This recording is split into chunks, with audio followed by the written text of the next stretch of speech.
Somebody asked for a reminder on how to insert a drum part using the Impact drum player. So first you're going to click on Instruments, and then I like to just search for Impact, and then click and drag that in.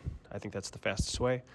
And then remember, if you're clicking on these buttons, it's not going to make a sound until you select one from the drop-down. So once you've got your sound selected, you can click Browse and make that go away. Make sure you have your normal cursor selected. Double click to give yourself room to work. Then you're going to right click and convert part to pattern.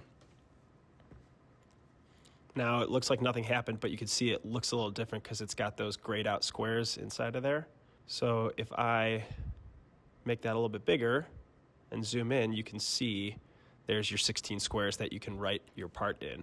So I'm going to double click again, and now it'll bring up the place where I can actually write the part. And if I just want that to loop, I can drag my loop right there, turn it on, and it'll keep playing that. So that way I can experiment with the part that I want.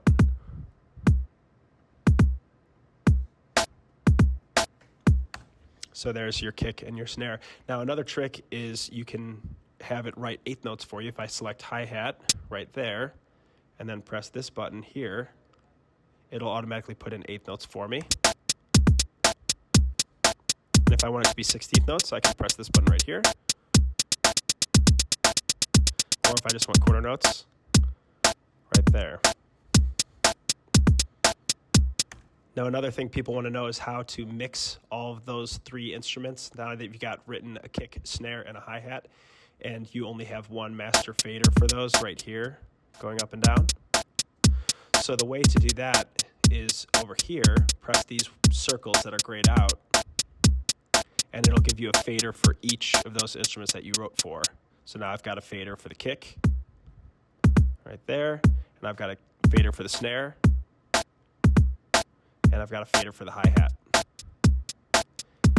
Because I find that a lot of times you got to turn that hi-hat a little bit lower on some of these presets for it to work.